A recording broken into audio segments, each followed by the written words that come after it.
मैं सुमित हूँ, 5 बहनों का इकलौता भाई। एक ऐसे बाप का बेटा जिसे दुनिया भिखारी कहती है, लेकिन जिसने कभी भी भिखारी होना अपनी कमज़ोरी नहीं, अपनी ताकत बनाया। ये कहानी किसी महल या करोड़ों के सपनों की नहीं है। ये उन 2 कमरों की कहानी है जो मंदिर के साथ जुड़े हुए थे और जिनमें मेरी सारी दुनिया बसी हुई थी। वही मंदिर जहाँ मेरे पापा पुजारी थे, जहाँ घंटे की आवाज़ के साथ हमारी आँख खुलती थी और भगवान की आरती से आत्मा को शांति मिलती थी। मंदिर के अंदर उनकी आवाज़ गूंजती थी। छत के नीचे वो भगवान से प्रार्थना करते, उनकी सेवा करते। उनकी ईमानदारी, उनका ज़मीर ही उनके लिए सब कुछ था। पिताजी की तनख्वाह बस इतनी सी थी कि जब कुछ लोग महीने में चंद रुपए दे जाते या कभी कोई अनाज की बोरी दे देता, कभी कुछ किलो चावल, हमारी पूरी जिंदगी उन्हीं बोरियों, उन्हीं दानों में सिमटी हुई थी। सुमित, चावल थोड़े कम डालना, कल के लिए भी बचाने हैं। माँ चूल्हे के पास बैठी आवाज लगाती और मैं खामोशी से बोरी हाथ में लिए उनकी तरफ देखता। हम बहन भाई कभी शिकायत नहीं करते थे। जो मिलता वही हमारे लिए काफी था। पापा का ज्यादातर वक्त मंदिर में बीतता। वो हमें सुबह की आरती के वक्त जगाते। उठो सुमित, तैयार हो जाओ, आरती के लिए चलो। अगर तुमने भगवान को याद करना छोड़ दिया तो जिंदगी में कभी कामयाबी नहीं मिलेगी। उनकी आवाज में कठोरता नहीं, सिर्फ सब्र होता, प्यार होता। हमारे घर में कोई टीवी नहीं था, ना कोई फ्रिज, ना रंगीन दीवारें। गर्मियों में हम हाथ के पंखे से हवा करते और सर्दियों में माँ के हाथ की बनी रजाई ओढ़कर सोते। पापा बहुत कम बोलते थे। उनकी खामोशी में सब कुछ छुपा होता था। कभी कभी रात को मंदिर के कोने में बैठकर वो कुछ धार्मिक किताबें पढ़ते तो लगता जैसे आसमान भी रुक गया हो उन्हें सुनने के लिए। उनकी आवाज नरम, साफ और इतनी सच्ची होती कि दिल कहता और सुनो। हम भाई बहनों में बहुत प्यार था। मेरी बड़ी बहन सिमरन माँ का हाथ बटा देती थी और सबसे छोटी बहन झिलमिल मेरे साथ बैठकर अपने स्कूल के किस्से सुनाती। भैया, आज टीचर ने कहा कि मैं क्लास की सबसे अच्छी बच्ची हूँ। वो खुशी से चहकती और मैं हंसकर कहता, तो कल मैं टीचर से मिलने आऊंगा। देखूं तो सही मेरी बहन कितना अच्छा काम करती है। घर छोटा था लेकिन दिलों में बहुत जगह थी। पापा अक्सर कहते, भिखारी उन्हें नहीं कहते जिनके बाल बिखरे हुए हों या जो फटे पुराने कपड़े पहनते हों। भिखारी तो वो होते हैं जो कभी भगवान के आगे सिर नहीं झुकाते। हमारे पड़ोस में कुछ लोग पापा का मजाक उड़ाते, पुजारी जी की तो दुनिया ही अलग है, भिखारी बनकर बैठे रहते हैं। लेकिन मुझे पता था मेरे पापा को दुनिया से कोई लगाव नहीं था। वो तो दुनिया से ऊपर थे। एक दिन मैं मंदिर के आंगन में बैठा किताब पढ़ रहा था और पापा माला फेर रहे थे। मैंने अचानक पूछा, क्या हम हमेशा ऐसे ही रहेंगे, छोटे घर में, कम खाना, कम पहनना? उन्होंने माला पूरी करने के बाद मेरी तरफ देखा। उनकी आंखों में एक चमक थी, जैसे वो मेरी भावना को समझ रहे हों। उन्होंने मेरे सिर पर हाथ रखा और कहा, बेटा, भगवान ने हमें काम दिया है, लेकिन ईमानदारी का दिया है। अगर तुमने सच पर कायम रहना सीख लिया तो तुम्हें किसी महल की जरूरत नहीं पड़ेगी। तुम्हारा दिल खुद ही एक महल बन जाएगा। उस रात मैं सो नहीं सका। छत पर लेटकर आसमान को देखता रहा। ये कहानी वो नहीं है जो आपने पहले सुनी होगी। ये किसी फिल्म की कहानी नहीं है। ये मेरी जिंदगी की कहानी है और मेरे पापा की, जिन्हें दुनिया भिखारी समझती थी, लेकिन वो सबसे अमीर निकले। पिछली रात की बातें अभी भी मेरे मन में ताजा थी। पापा के कहे हुए शब्द, तुम्हारा दिल महल बन जाएगा, दिल में गूंज रहे थे। इन्हीं ख्यालों में मैं सुबह जल्दी उठ गया। उस दिन स्कूल नहीं था, रविवार था। मैंने सोचा आज मंदिर में पापा के साथ ही रहूंगा। पूजा की तैयारी में उनका हाथ बटाऊंगा। मंदिर के आंगन में झाड़ू लगाऊंगा। दरी को साफ सुथरा करके बिछाया। पानी का मटका भरा। पापा एक कपड़े से मूर्तियों को साफ कर रहे थे। वो हर काम खुद करते, बिना किसी से कुछ कहे। मैंने पूछा, पापा, आपने कभी किसी से शिकायत क्यों नहीं की? वो कुछ देर चुप रहे, फिर बोले, बेटा, जब भगवान के काम में लगे हो तो फिर बंदों से शिकायत कैसी? मैंने सिर हिला दिया, लेकिन दिल में एक सवाल बैठ गया, क्या पापा हमेशा से ऐसे ही थे या कोई वक्त ऐसा भी आया था जब उन्होंने कुछ खोकर सब्र सीखा? इस सवाल का जवाब मुझे शाम को मिला। पापा मंदिर के कोने में बैठे थे। सूरज ढल रहा था और मंदिर में हल्की रोशनी फैली हुई थी। मैं उनके पास जाकर बैठ गया। कुछ देर बाद पूछा, पापा, आप यहाँ मंदिर में कैसे आए और हमारा पुराना घर कहाँ गया? उन्होंने मेरी तरफ देखा, खामोश रहे जैसे किसी याद में खो गए हों। फिर बोले, 15 साल हो गए सुमित। उस वक्त तुम बहुत छोटे थे, तुम्हें कुछ भी याद नहीं होगा। मैं चुपचाप सुनता रहा। मैं वो घर खुद नहीं छोड़ा था, मुझे वहां से निकाल दिया गया था। मैं चौंक गया। किसने? मेरे पिताजी ने, तुम्हारे दादाजी ने। ये सुनकर मैं सीधा होकर बैठ गया। पापा की आवाज में मायूसी नहीं थी, लेकिन एक बोझ था, एक दर्द। दादाजी चाहते थे कि मैं उनके साथ कारोबार करूं। उनका बहुत बड़ा व्यापार था, लेकिन उस कारोबार में हर तरफ सिर्फ झूठ, रिश्वत और धोखेबाजी की बू आती थी। मैंने मना कर दिया और कहा कि मैं किसी मंदिर में रह लूंगा, लेकिन उस विरासत का हिस्सा नहीं बनूंगा। मैंने धीरे से पूछा, तो फिर? एक दिन उन्होंने सबके सामने कहा, अगर तुम हमारी बात नहीं मानोगे तो फिर ये घर अब तुम्हारा नहीं रहेगा। और मैंने वो दिन देखा जब एक बाप ने अपने बेटे की सच्चाई और ईमानदारी की कोई कीमत नहीं समझी, अपने नोटों को उससे ज्यादा समझा। मैंने देखा पापा की मुट्ठियां भिज गई थीं, जैसे वो उस वक्त के दर्द को अभी भी जी रहे हों। लेकिन फिर उनकी आंखों में वही संतोष था। पर बेटा, वो दर्द, वो गरीबी आज हमारे लिए बरकत बन गई, क्योंकि मैंने सिर्फ मंदिर को नहीं अपनाया, मैंने उस रास्ते को अपनाया जो भगवान तक जाता है, और वो रास्ता कभी गुमराह नहीं करता। चाचा ने भी दादाजी का साथ दिया। उन्होंने कहा, ये पुजारी बनकर कमाएगा ही क्या? इसके बच्चों का फिर क्या होगा? ये सब भिखारी बाप बेटे का ड्रामा है। फिर हम लोग कहाँ गए मुझे याद नहीं। मैं उसी दिन मंदिर आ गया। बड़े पुजारी बूढ़े हो चुके थे। उन्होंने मुझे मंदिर की जिम्मेदारी दी और मंदिर के साथ में एक छोटा सा कमरा दिया। फिर दूसरा कमरा भी बाद में मिल गया। मैं खामोश था। कभी मंदिर की दीवार को देखा, कभी पापा के चेहरे को। मुझे कोई अफसोस नहीं सुमित, बल्कि मुझे गर्व है। उसी दिन से मैंने दिल से भगवान की सेवा शुरू की और तुम सबको वही सिखाया जो मेरे पास था, सब्र, इंसानियत और दया। पापा ने मुझे देखा, तुम्हें लगता है हम गरीब हैं, मगर हमने कभी किसी से कुछ मांगा नहीं, और तुमने कभी हराम का निवाला नहीं खाया। मैं भी इनकार में सर हिलाया, नहीं पापा, कभी नहीं। बस फिर यही हमारी दौलत है। उस रात मैं सोचता रहा कि अगर पापा उस वक्त हार मान लेते तो शायद आज मैं भी उन दुकानों पर बैठा होता जहां रिश्वत लेना कारोबार का हिस्सा समझा जाता है। उस दिन के बाद मैंने पापा को कभी किसी बात की शिकायत करते नहीं देखा। वो 2 कमरे, वही जिंदगी, लेकिन उनका चेहरा हमेशा सुकून से भरा रहा, जैसे हर रात का अंधेरा उनके लिए कोई नई रोशनी लेकर आता है। घर की हालत दिन ब दिन बिगड़ती जा रही थी। मंदिर से जो थोड़ा बहुत मिलता था वो गुजारे के लिए काफी नहीं होता। चावल आटा मिल जाता तो सबसे बड़ी खुशी वही होती।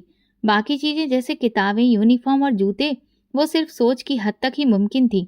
एक दिन माँ ने आटे का डिब्बा खोला तो वो खाली निकला। उन्होंने खामोशी से बर्तन बंद किया और चूल्हे के पास बैठ गई। बड़ी बहन सिमरन माँ के पास आई और धीरे से बोली, माँ कल व्रत रख लेते हैं। माँ ने हल्की सी मुस्कान दी, जैसे इस फिक्र में भी कोई राज छुपा हो। मुझे धार्मिक किताबें पढ़ने का शौक था। जब पिताजी ने ये देखा तो उन्होंने मुझे कुछ किताबें दी। मैं मन से उन्हें पढ़ता और उनमें लिखी चौपाइयों को याद करता।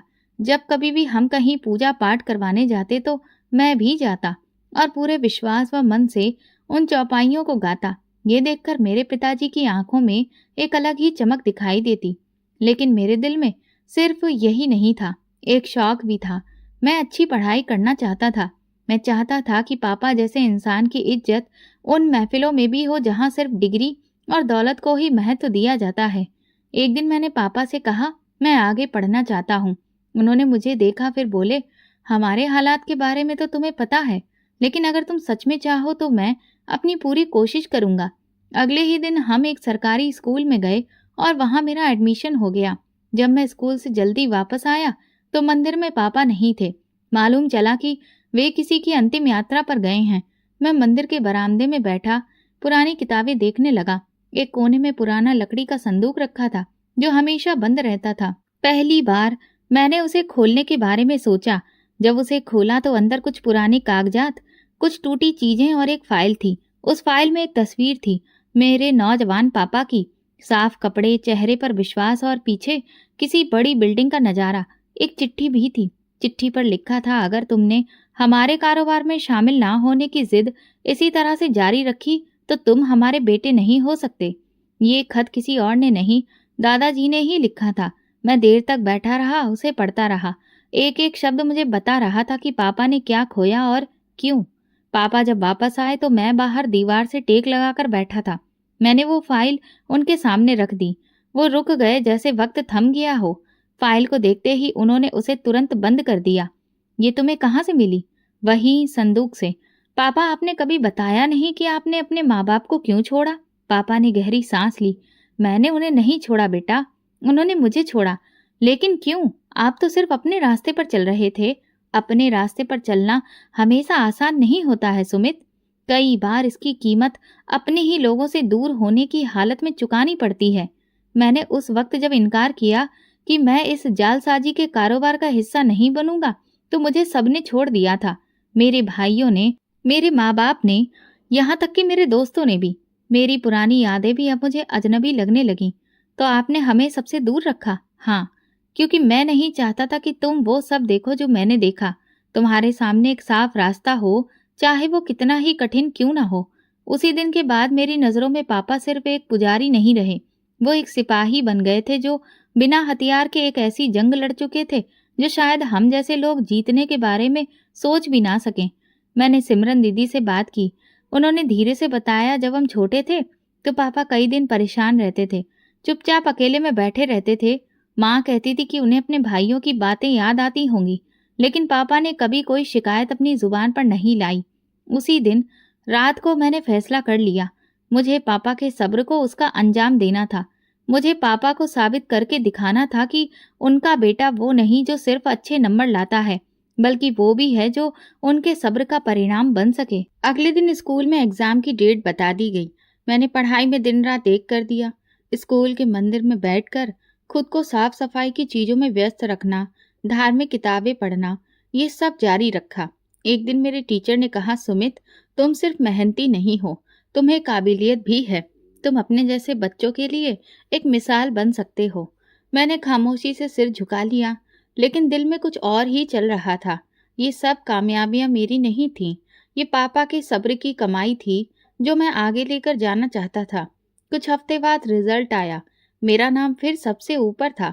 प्रिंसिपल ने मुझे बुलाकर कहा, अगर तुम इसी जज्बे से बढ़ते रहे तो एक दिन बहुत आगे जाओगे। रिजल्ट आने के बाद स्कूल में सबकी नजरें मुझ पर थीं, लेकिन मेरी नजर सिर्फ एक इंसान को ढूंढ रही थी, पापा। मैं जब भी अच्छे नंबर लाता तो अपने रिजल्ट को लेकर उनके पास जाता। वो बिना कुछ कहे बस सिर पर हाथ रखते और उनकी ये खामोश दुआ मुझे किसी भी मेडल से ज्यादा कीमती लगती थी। वक्त गुजरता चला गया और मेरे मन में अब अगले सफर का रास्ता तय हो चुका था। एक सपना, सिविल सर्विसेज। बचपन से सुनता आया था कि सिविल सर्विसेज करने वाले लोग देश के फैसलों में अपना योगदान देते हैं। मैं चाहता था कि उनमें से एक मैं भी हूँ, जिसके हाथ में कलम और दिल में पापा के आशीर्वाद का वजन हो। अगली सुबह मैं पापा के पास बैठा। वो हमेशा की तरह व्यस्त थे। मैंने कहा, मैं यूपीएससी की तैयारी करना चाहता हूँ। उन्होंने मेरी तरफ देखा और कहा, ये कोई छोटा सपना नहीं है सुमित। मुझे पता है पापा, इसीलिए आपसे इजाजत लेने आया हूँ, आपका आशीर्वाद लेने आया हूँ। उन्होंने मुस्कुराकर कहा, इजाजत तो मिल गई, लेकिन ध्यान रहे, रास्ता कठिन होगा। अगर थक जाओ तो रुक जाना, लेकिन हारना मत। उसी दिन मैंने फैसला किया कि मैं दिन में पढ़ाई करूंगा और शाम को काम। इलाके में एक बर्गर शॉप थी जहां पार्ट टाइम पर लड़के काम करते थे। मैं वहां चला गया। शॉप का मालिक बहुत ही सख्त मिजाज का आदमी था, लेकिन जब मैंने साफ कहा कि मुझे सिर्फ शाम को कुछ घंटे के लिए काम चाहिए और जो तनख्वाह मिलेगी वो मेरी पढ़ाई पर लगेगी, तो वो थोड़ा नरम पड़ गया। सफाई, पैकिंग और आखिरी में फ्रीजर भी साफ करोगे। अगर मंजूर है तो आज से ही काम शुरू कर दो। मैंने सर हिलाया। काम कोई भी छोटा बड़ा नहीं होता, लेकिन हाँ, पहला दिन आसान नहीं था। किचन की गर्मी, तेल की बदबू, मालिक की तेज नजर का दबाव, वक्त पर सब चीजें तैयार करना। लेकिन जब सैलरी के लिफाफे में पहली बार पैसे मिले तो मुझे ऐसा लगा जैसे कोई खजाना हाथ आ गया हो। रात को जब घर पहुंचता, बहनें सो चुकी होती, माँ खामोशी से बर्तन धो रही होती। मैं बिना कुछ कहे पापा के कमरे में जाता, किताबें खोलता और पढ़ना शुरू कर देता। एक दिन पापा ने आकर कंधे पर हाथ रखा। कितनी देर और? जब तक नींद से लड़ते लड़ते हार ना मान जाऊं पापा। ये मेरा रूटीन था, दिन किताबों का, रात काम का और बीच में थोड़ी बहुत नींद। लेकिन मेरी हिम्मत अभी भी मजबूत थी। कभी कभी दुकान पर देर रात तक काम करना पड़ता। एक दिन एक ग्राहक ने तंज कसते हुए पूछा, पढ़ते भी हो या सिर्फ बर्गर ही बनाते हो? मैंने मुस्कुराकर जवाब दिया, यूपीएससी की तैयारी कर रहा हूँ। बर्गर बेचकर ही सही, लेकिन एक दिन फाइल पर मेरे दस्तखत होंगे। पहला इम्तिहान पास आया तो मैंने अपना वक्त थोड़ा और सख्त कर दिया। दुकान के बाद मैं देर रात तक तैयारी करता, मंदिर के फर्श पर बैठकर प्रैक्टिस और हर सुबह अखबार को ध्यान से पढ़ना और उसका विश्लेषण करना। पापा ने कुछ दिन बाद मेरे लिए पुराने अखबार लाना शुरू कर दिए। कहते, दुनिया को जानना है तो पहले पढ़ना सीखो।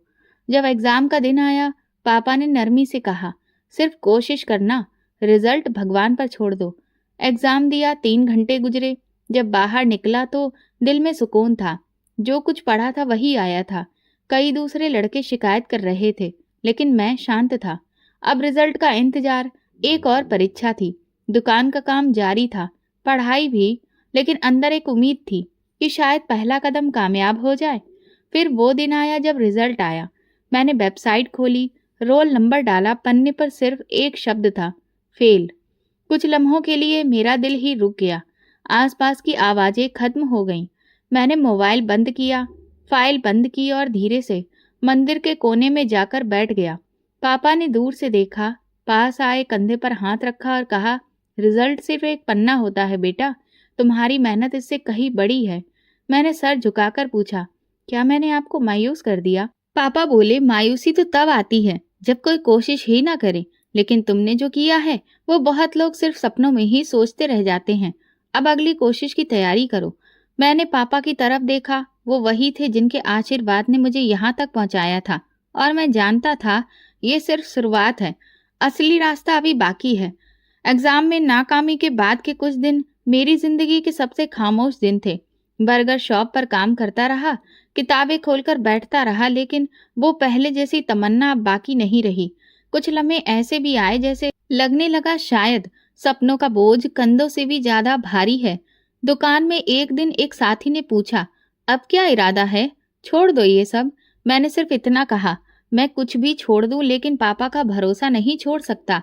उसी दिन पापा चुपचाप चारपाई पर लेटे थे। मैं थोड़ा हिम्मत करके उनके पास गया और कहा, पापा, मैं फिर से कोशिश करना चाहता हूँ। उन्होंने मेरी तरफ देखकर कहा, नाकामी से मुंह मोड़ने वाले कामयाब नहीं होते सुमित, तुमने रास्ता चुन लिया है, अब उस पर चलते रहना। उनकी बात सुनकर मेरे अंदर की बुझी हुई चिंगारी फिर से जलने लगी। मैंने एक कदम और आगे बढ़ाया। अब की बार सिर्फ अकेले तैयारी नहीं, बल्कि एकेडमी में एडमिशन लेने का फैसला किया। एकेडमी की फीस कुछ ज्यादा थी। दुकान की तनख्वाह से सिर्फ पढ़ाई का ही कुछ खर्च निकल पाता। फिर भी मैंने हिम्मत नहीं हारी। बर्गर शॉप के बाद अब स्टेशनरी की एक दुकान पर भी काम करना शुरू कर दिया। सामान ठीक से जमाना और जो भी पैसे आते उन्हें जोड़ कर रखना। एकेडमी में एडमिशन के दिन जब फीस जमा करवाई तो अंदर ही अंदर एक सुकून महसूस हुआ, जैसे कोई रुका हुआ दरिया दोबारा से बहने लगा हो। पहली क्लास में दाखिल हुआ। आसपास वही लोग थे जिनके सपने मेरे जैसे थे, लेकिन उनकी पीठ पर वो सुविधा थी जो मेरे पास कभी नहीं थी। इंस्पेक्टर ने पहले दिन कहा, ये एग्जाम सिर्फ नॉलेज का नहीं, बर्दाश्त और सब्र का भी है। जो देर तक जुटे रहे वही कामयाब हुए हैं। मेरी जिंदगी अब एक नए रूटीन में ढल गई थी। सुबह जल्दी उठकर पढ़ाई, दिन में एकेडमी, शाम को बर्गर शॉप और फिर देर रात तक घर जाकर रिवीजन। नींद रुकावट बनती थी, लेकिन मैंने उसे कुर्बान कर दिया। एक दिन माँ ने कहा, बेटा थक तो नहीं जाते हो? मैंने मुस्कुराकर जवाब दिया, शरीर थक जाता है माँ, लेकिन सपने थकने नहीं देते। एकेडमी के एक टीचर ने मेरी लगन को महसूस कर लिया। एक दिन नमन सर ने कहा, तुम्हारी बातों में खामोशी है, लेकिन आंखों में लड़ने की हिम्मत है। तुम हो जो दुनिया को हैरान कर सकते हो, बस देर मत करना। मेरे लिए ये शब्द किसी अवार्ड से कम नहीं थे। मैं हर टेस्ट में अपनी पोजीशन बेहतर करता रहा। हर लेक्चर में पहली कतार में बैठता। कभी दुकान से देर हो जाती तो अगले दिन नोट्स मांगकर पूरा करता। एकेडमी के आखिरी महीने बहुत सख्त गुजरे। मैंने चाय से दोस्ती कर ली और नींद से दुश्मनी। मंदिर के फर्श पर देर रात तक पढ़ना अब मामूली बात बन गई थी।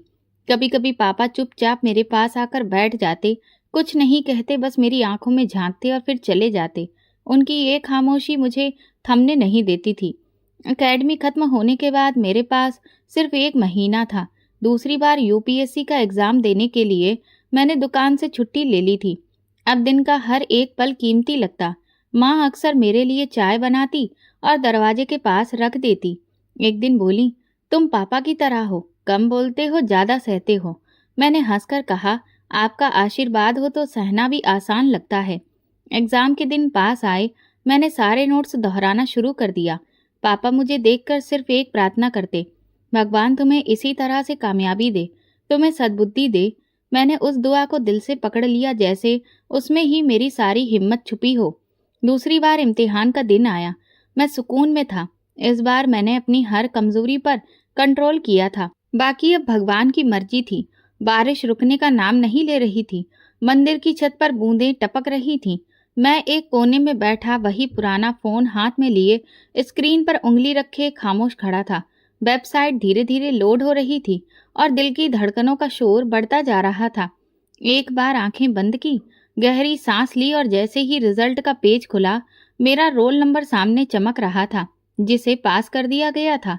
मैं खामोशी से उठा, मोबाइल जेब में रखा और भगवान के आगे सिर झुकाकर बैठ गया।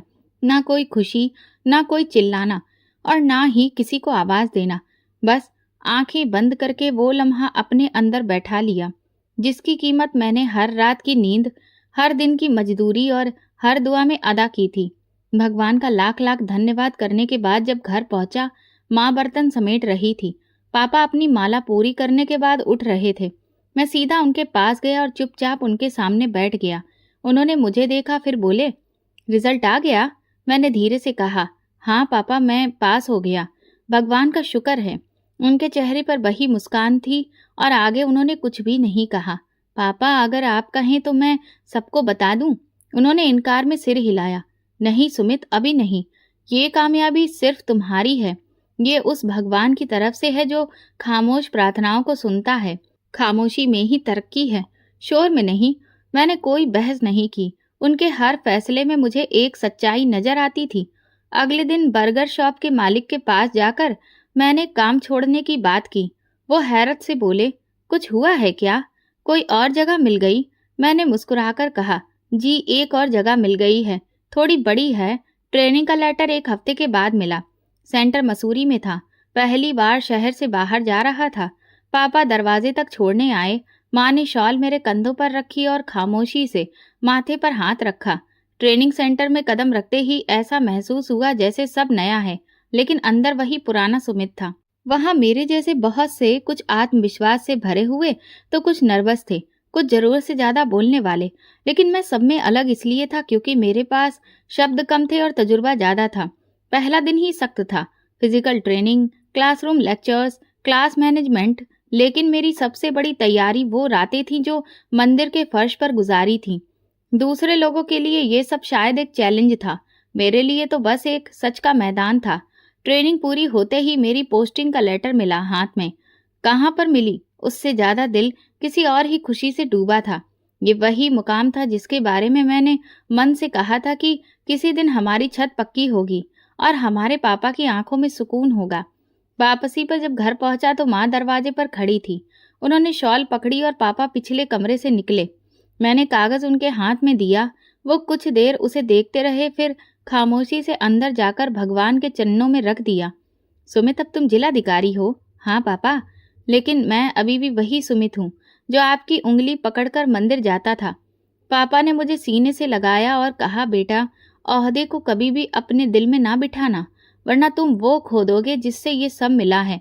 उसी रास्ते पर चलना जो भगवान की मर्जी का हो। कमरे में एक अजीब सी खुशबू फैल चुकी थी। वो शायद उन प्रार्थनाओं की थी जो बरसों से सिर झुकाकर मांगी गई थीं। मैंने पापा से कहा, आप और माँ शहर आ जाइए, नया घर मिल गया है, बड़ी जगह है। पापा ने इनकार कर दिया। ये मंदिर ही मेरी दुनिया है सुमित, तुम्हारा हर कामयाब कदम ही मेरे लिए नई दुनिया है। मैंने कुछ नहीं कहा। कामयाबी का सूरज निकल चुका था, लेकिन रोशनी वही थी जो पापा की आंखों से आ रही थी। और मैं जानता था, मैं चाहे किसी भी कुर्सी पर बैठा हूँ, मेरे कंधे पर जो हाथ है वो वही मेरी असली ताकत है। कुछ हफ्ते हो चुके थे। मैं अपनी नई जिम्मेदारियों में पूरी तरह व्यस्त हो चुका था। ऑफिस, फील्ड, इंक्वायरी और इन सबके बीच कहीं वो मंदिर, वही छत, वही दो कमरे मन में ताजा रहते। रोजाना फाइलों के बीच जब कभी थकान महसूस होती, मैं आंखें बंद करके पापा के मंदिर में बैठी तस्वीर अपने मन में ले आता और सब ठीक हो जाता। एक दिन ऑफिस से वापसी पर पापा दरवाजे पर खड़े मिले। चेहरे पर संजीदगी थी। कुछ बात करनी है सुमित। हम बैठे। माँ चुपचाप पानी ले आई और फिर दरवाजे के पास बैठ गई। पापा ने धीरे से कहा, मोहल्ले का एक पुराना जानने वाला मिला था। उसने बताया कि तुम्हारे दादाजी बीमार हैं, उन्हें पैरालिसिस हो गया है। मैंने उनकी तरफ देखा। चलिए पापा, उन्हें देख आते हैं। शायद अब उनका दिल बदल गया हो। पापा खामोश रहे। कुछ पल बाद बोले, मैं नहीं जानता कि उनके दिल में मेरे लिए कुछ बचा है या नहीं, लेकिन तुम कहोगे तो चलेंगे। अगली शाम हम दोनों रवाना हुए। पहली बार मैं उस घर में जा रहा था जहां से पापा को निकाला गया था। रास्ते में पापा ज्यादातर खामोश रहे। मैं उनकी खामोशी को सुनने की कोशिश करता रहा, लेकिन वो किसी किताब की ऐसी सतह थे जो पढ़ी जा चुकी हो, लेकिन फिर भी याद ना हो। बंगला बहुत बड़ा था। गेट के बाहर एक चौकीदार खड़ा था। उसने हमें देखा और अंदर जाकर जानकारी दी। कुछ देर बाद एक नौकर बाहर आया और कहा, अंदर आ जाइए, बड़े साहब कमरे में हैं। हम अंदर दाखिल हुए। हर दीवार पर कीमती फ्रेम, हर कमरे में महंगा फर्नीचर, लेकिन एक अजीब सा अजनबीपन का एहसास। पापा की नजरें झुकी हुई थीं। मैं उनके साथ कदम मिलाकर चल रहा था। ड्राइंग रूम में दाखिल होते ही दादाजी व्हीलचेयर पर बैठे नजर आए। चेहरा कमजोर था, आवाज नहीं निकल रही थी। एक तरफ चाचा सोफे पर बैठे थे। हमें देखते ही उनके चेहरे पर वही पुराना तंज उभरा। ओहो पुजारी साहब, अब तो बेटा अधिकारी बन गया है। तो क्या पिताजी की याद आ गई? पापा खामोश खड़े रहे। मैं आगे बढ़ा। हम सिर्फ यहाँ हालचाल पूछने आए हैं। दादाजी की तबीयत सुनी थी। चाचा हंसने लगे। तो यहाँ क्या कर लोगे? कोई झाड़ फूक करोगे जो दवा का काम कर देगी? तुम लोगों को भीख में जिंदगी मिली है, उसी में खुश रहो। मैं बड़ी मुश्किल से खुद को रोक पाया। पापा ने हाथ से मुझे पीछे किया। हम किसी भीख के लिए नहीं आए हैं, बस ये जानने के लिए कि वो जिंदा हैं या नहीं। चाचा उठे, गुस्से से बोले, निकल जाओ यहाँ से। तुम लोग यहाँ के नहीं हो, और ये मत भूलो कि तुम हमारे नाम से जुड़े हो, चाहे चाहो या ना चाहो। मैं खामोश रहा, सिर्फ दादाजी की तरफ देखता रहा। उनकी आंखों में नमी थी। वो बोल नहीं सकते थे, लेकिन वो आंखें कुछ कह रही थीं। वो कुछ कहना चाह रही थी, लेकिन जुबान उनका साथ नहीं दे रही थी। पापा, मैंने धीरे से कहा, ये वही दादाजी हैं जिन्होंने आपको निकाला था, लेकिन आज उनकी आंखें सब कुछ मान रही हैं। चाचा ने दरवाजा खोलकर कहा, निकल जाओ, या फिर मैं नौकरों को आवाज दूं। पापा ने पीछे मुड़कर सिर्फ एक बात कही, हम यहाँ इंसान बनकर आए थे और गवाही भी देकर जा रहे हैं कि हम इंसान ही रहेंगे। नौकरों ने हमारी तरफ कदम बढ़ाए। मैं दांत भींचकर मुट्ठियां कसने लगा, लेकिन पापा का हाथ मेरे बाजू पर था। हम वापस निकल आए। दरवाजा पीछे से बंद हो गया और वही अतीत फिर से सामने खड़ा हो गया, खामोश, तीखा, मगर सच। घर वापस आकर मैंने अपने कमरे का दरवाजा बंद कर लिया। देर तक छत को देखता रहा। माँ ने दस्तक दी, बेटा खाना लगा दिया है? नहीं माँ, मुझे भूख नहीं है। पापा मंदिर के आंगन में बैठे थे।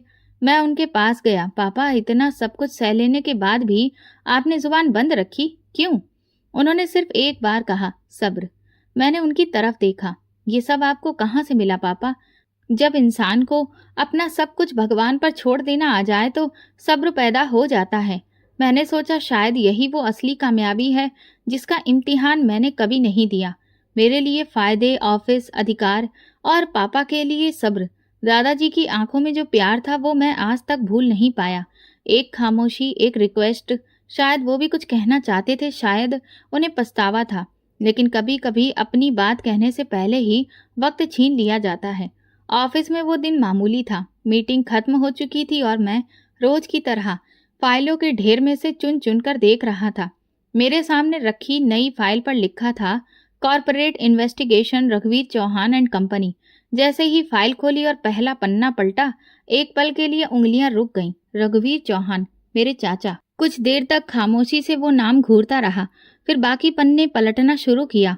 अंदर दर्ज चीजें मेरे लिए अजनबी नहीं थी, लेकिन ये जानना कि सारा कारोबार गैर कानूनी धंधों का एक गढ़ बन चुका है, एक अलग ही चौंका देने वाली बात थी।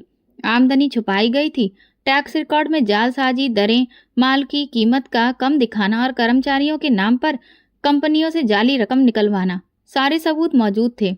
मैंने फाइल बंद की, गहरी सांस ली और कुर्सी से उठकर खिड़की के पास जाकर खड़ा हो गया।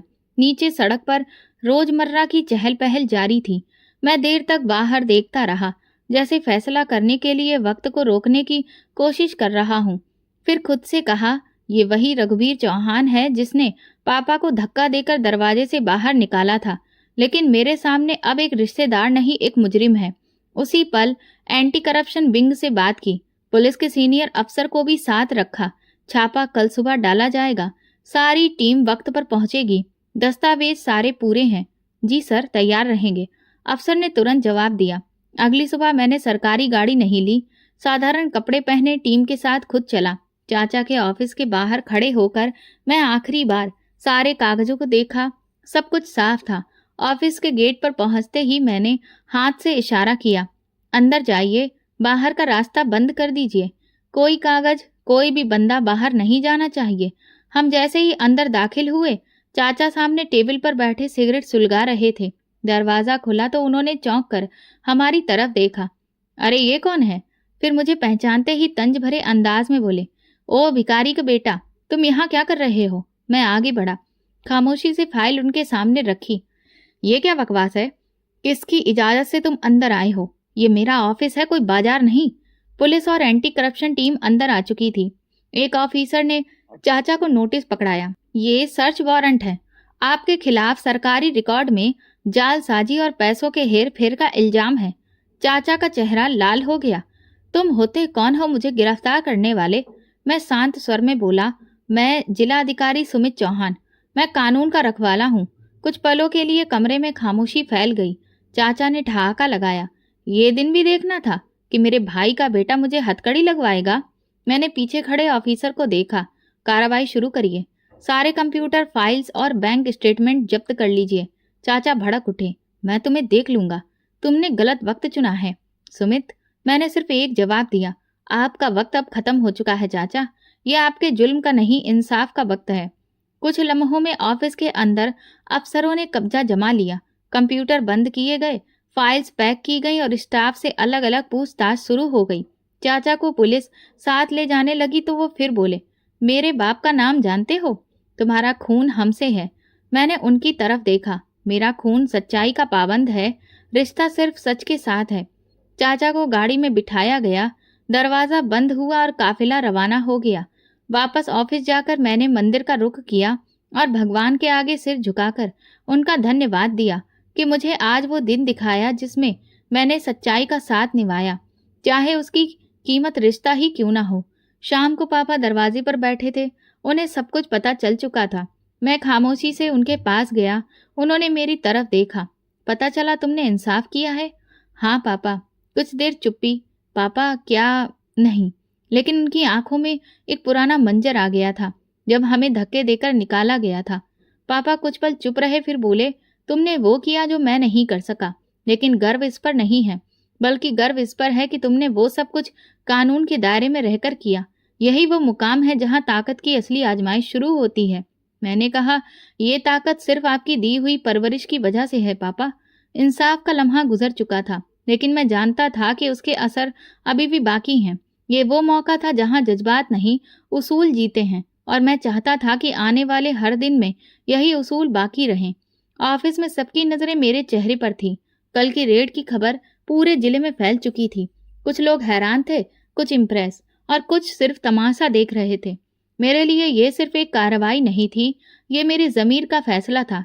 एंटी करप्शन टीम ने सारे रिकॉर्ड जमा कर लिए थे, बैंक स्टेटमेंट, जाली रसीदें और वो कागजात जो बरसों तक छुपाए गए थे। अब हर चीज सामने थी। अब कार्रवाई का अगला कदम बाकी था, बाकायदा गिरफ्तारी। अदालत के कमरे में पेशी का वक्त तय हुआ। मैं सुबह से अदालत में मौजूद था। पुलिस चाचा को जाल से बंद गाड़ी में लेकर पहुंची। चाचा हथकड़ियों में खड़े हुए, वही इंसान जिन्होंने पापा को भिखारी कहा था, आज खुद कानून के शिकंजे में थे। अदालत में केस पेश किया गया। सरकारी वकील ने सबूत रखे, दस्तावेज पढ़कर सुनाए गए, बैंक रिकॉर्ड अदालत के सामने रखे गए। चाचा के वकील ने कोशिश की कि उन्हें कमजोर दिखाया जाए, लेकिन सबूत बोल रहे थे। जज ने कुछ लम्हों की खामोशी के बाद कहा, तमाम सबूतों को देखते हुए मुलजिम रघुवीर चौहान को रिमांड पर लेने के लिए एंटी करप्शन टीम के हवाले किया जाता है। चाचा को वापस ले जाया गया। जाते जाते उन्होंने एक बार फिर पीछे मुड़कर कहा, सुमित, तुमने आज एक दिन की जीत हासिल की है, लेकिन परिवार में दरार पैदा कर दी है। मैंने कोई जवाब नहीं दिया, सिर्फ गर्दन झुकाकर अदालत से बाहर निकल आया। ऑफिस वापस पहुंचा तो मेज पर एक चिट पड़ी थी। वो पापा का लिखा हुआ था, तुम्हारा हर फैसला सच पर हो तो तुम समझो कि जीत गए, चाहे लोग तुमसे कुछ भी कहें। पापा, ये एक कागज मेरे लिए किसी भी अदालत के फैसले से बड़ा था। मैंने वो चिट अपनी डायरी में रख ली और खुद को याद दिलाया कि ये लड़ाई किसी पर्सनल दुश्मनी की नहीं बल्कि उसूलों की है। मैं खामोशी से ऑफिस से बाहर निकल आया। रास्ते में मंदिर की तरफ मुड़ गया। पापा बाहर ही बैठे थे। मैं खामोशी से पास गया। पापा, फैसला हो गया है। उन्होंने सिर हिलाया। मैं जानता हूँ, चाचा ने सब कुछ मान लिया है। तो आप क्या महसूस कर रहे हो? जीत तो वही है जो दिल का बोझ हल्का कर दे, और आज दिल हल्का है।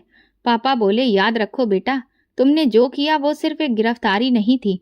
तुमने खुद पर काबू पाया। ताकत के साथ संकल्पों को कायम रखना मुश्किल होता है, लेकिन तुमने ये कर दिखाया। आज मैंने अपने बेटे को वो बनते देखा है जो मैं खुद कभी नहीं बन पाया। ये आपकी प्रार्थनाओं का नतीजा है पापा। उस रात मैं मंदिर के आंगन में देर तक बैठा रहा और आसमान को देखता रहा। इंसाफ के दरवाजे पर कभी कभी देर हो जाती है, लेकिन जब इंसाफ मिलता है तो पूरा मिलता है। कुछ दिन गुजरे, ऑफिस की मशरूफियत जारी थी, लेकिन मन बार बार एक ही चेहरा याद करता था, दादाजी का, जो खामोशी से व्हीलचेयर पर बैठे हमें देखते रहे थे, कुछ कहे बिना। उनकी आंखों में जैसे कोई बोझ था जो वो अपनी जुबान से कह नहीं सके। उस दिन मैं रोजाना से कुछ पहले ही घर आ गया। माँ ने बताया, तुम्हारे दादा आए थे सुमित। पापा ने उन्हें अंदर बुला लिया है। मैं चौंक गया। अकेले आए? नहीं, नौकर उनके साथ था। और पापा खामोश बैठे रहे।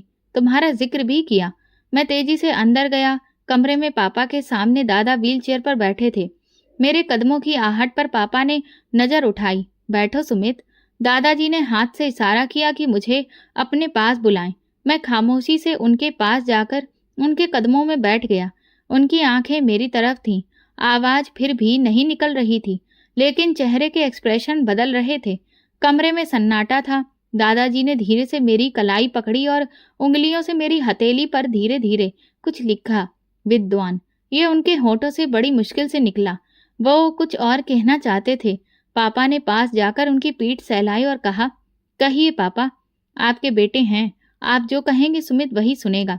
दादाजी ने गहरी सांस ली और नजर मेरी तरफ टिका दी। कुछ पल बाद मैंने धीरे से कहा, दादाजी, अगर आप ये चाहते हैं कि चाचा को रिहाई मिल जाए तो फिर एक शर्त है। पापा ने चौंक कर मेरी तरफ देखा, लेकिन मैं बात पूरी कर चुका था। अगर वो माफी मांगेंगे तो माफी मिल भी सकती है। दादाजी की आंखों में नमी तैरने लगी। शायद वो यही सुनना चाहते थे। शायद वो इसी उम्मीद में यहाँ आए थे। दादाजी ने हाथ ऊपर उठाया और आसमान की तरफ इशारा किया, जैसे गवाह बना रहे हों। मैं वादा करता हूँ दादाजी, अगर चाचा ने खुद ये कबूल कर लिया कि वो गलत थे, तो फिर मैं अपने अधिकारों का इस्तेमाल करूंगा, लेकिन इंसाफ से पीछे नहीं हटूंगा। पापा ने मेरी बात पर कोई एतराज नहीं किया। वो देर तक दादाजी की आंखों में देखते रहे, फिर धीरे से बोले, अब ये वक्त गले लगने का है, हिसाब चुकाने का नहीं। पहली बार मैंने पापा को अपने पिता का हाथ पकड़ते देखा। गले लगाते हुए उनके आंसू पहली बार बाहर निकले। मंदिर का वो पुजारी जिसने दुनिया के हर ताने खामोशी से सहे, आज अपने बाप के सामने खड़े थे, बिना किसी गिले शिकवे के। दादाजी ने पापा के कंधे को थपथपाया, जैसे बरसों का बोझ उतार दिया हो। अगली सुबह मैंने चाचा से जेल में मुलाकात की इजाजत ली। वो एक कमरे में बैठे हुए थे, चेहरा थका हुआ, कपड़े साधारण और आंखें लाल, जैसे गुरूर की इमारत अब अंदर से गिर चुकी हो। मैं सामने कुर्सी पर बैठा। कुछ पल खामोशी रही, फिर वो बोले, सोचा नहीं था कि एक दिन तुमसे इस तरह मिलेगा। किसी का सोचा हुआ जरूरी नहीं होता चाचा, असली बात वो है जो हमने किया होता है। वो सिर झुकाकर बोले, मैंने तुम्हारे पापा के साथ ज्यादती की, तुम सबके साथ भी। दौलत के नशे में जो कुछ भी कहा किया, आज सब आंखों के सामने घूम रहा है। मैं सीधा होकर बोला, मैं चाहता हूं कि आप खुद अदालत में अपना बयान रिकॉर्ड कराएं और लिखकर माफी भी मांगे। सिर्फ तभी मैं अपने अधिकारों का इस्तेमाल करके आपकी रिहाई की सिफारिश कर सकता हूँ। चाचा ने नजरें झुका ली, फिर धीरे से बोले, मुझे माफी नहीं, मौका चाहिए। मैं हर वो बात मानने को तैयार हूँ जिससे मेरे जमीर को सुकून मिले। उसी शाम वकील के सामने उनके बयान दर्ज हुए। उन्होंने वो सब माना जो फाइलों में लिखा था और उससे भी बढ़कर जो कभी कहा नहीं गया था। कुछ दिनों में कानूनी कार्रवाइयां पूरी हो गईं। मैंने सिफारिश का खत लिख दिया और एक शर्त रखी कि रिहाई के बाद चाचा को पब्लिकली अपनी माफी की घोषणा करनी होगी। चाचा की रिहाई का दिन साधारण था, लेकिन हर आंख में एक अलग इंतजार था। पापा मंदिर के दरवाजे पर खड़े थे और दादाजी उनके बगल में व्हील चेयर पर बैठे थे और मैं कुछ दूरी पर। गाड़ी जैसे ही मंदिर के सामने रुकी, दरवाजा खुला। चाचा बाहर निकले। उनका चेहरा साधारण थका हुआ था, लेकिन पहली बार उनकी आंखों में कुछ बदला बदला सा था। कदम आगे बढ़ाया पापा ने। कोई शब्द नहीं कहा, बस आगे बढ़कर अपने छोटे भाई को गले लगा लिया। चाचा ने थोड़ा हिचकिचाकर पीठ थामी और फिर खामोशी से पापा के कंधे पर सिर रख दिया। उन पलों में बरसों की दूरी शायद सिर्फ एक आलिंगन में खत्म हो गई। उस दिन के बाद अक्सर चाचा मंदिर आने लगे। कभी मंदिर की साफ सफाई में मदद करते तो कभी मंदिर में आने वाले गरीब बच्चों को खाना खिलाते, पानी पिलाते। वो वही थे, लेकिन उनका अंदाज अब बदला हुआ था। किसी भी बात में सख्ती नहीं, किसी भी अंदाज में गुरूर नहीं। एक दिन वो पापा के पास बैठे और बोले, भैया, मैंने जो भी किया उसकी माफी शब्दों में नहीं है, बल्कि अमल से ही मुमकिन होगी। पापा ने सिर्फ इतना कहा, रिश्ते अमल से ही बनते हैं और बिगड़ते हैं। लेकिन अभी देर नहीं हुई है। अब घर का माहौल पूरी तरह से बदल चुका था। दादाजी की तबीयत अभी भी नाजुक थी, लेकिन अब दिल हल्का हो चुका था। जिंदगी आगे बढ़ती गई। पापा अभी भी मंदिर में रहते थे। शहर में बड़ा घर हो गया था, लेकिन फिर भी वो अपना कमरा नहीं छोड़ते थे। मैंने उनसे कई बार कहा, आप यहाँ आ जाइए, अब सब कुछ बदल गया है।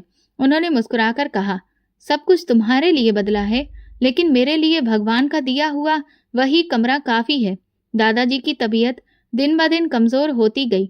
एक दिन मैं उनके पास गया तो वो धीरे से बोले, सुमित, अगर मैंने तुम्हें पहले पहचान लिया होता तो शायद मेरी जिंदगी कुछ अलग होती। मैंने उनका हाथ पकड़कर कहा, दादाजी, अब जो होना तो वो हो गया, लेकिन अब सिर्फ ये देखना है कि आगे हम क्या करते हैं। चाचा अब अक्सर आते, ऑफिस की फाइलें साफ करवाते, पुराने कर्ज चुकाने के बारे में बात करते और कहते, मैं तुम्हारा मोहताज हूँ सुमित। नहीं चाचा जी, आप मेरे पिताजी की उम्र के हैं। अब ये रिश्ता हिसाब का नहीं है, लेकिन दिल के कोने में वो पुराने लम्हे अभी भी जिंदा थे जब हमें घर के दरवाजे से धक्का दिया गया था, जब माँ ने कई दिन तक सिर्फ चावल उबाल कर गुजारा किया था, जब सिमरन दीदी ने किताबें कपड़े में लपेटकर स्कूल जाना सीखा था।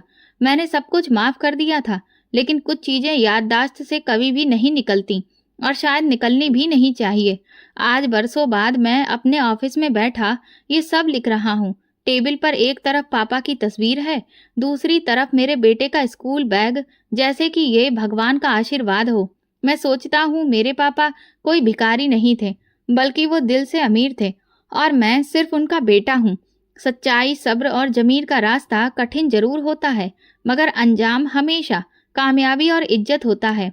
असली दौलत रिश्तों की मिठास और किरदार की अमीरी है, ना कि माल और दौलत की चमक। अगर आपको दोस्तों हमारी कहानी पसंद आई हो तो कमेंट करके ज़रूर बताएं। वीडियो को लाइक करें और ज़्यादा से ज़्यादा शेयर करें। अगर आप चैनल पर नए हैं तो सब्सक्राइब जरूर करें और नोटिफिकेशन बेल दबाएं ताकि अगली अपडेट सबसे पहले आपको मिले। धन्यवाद।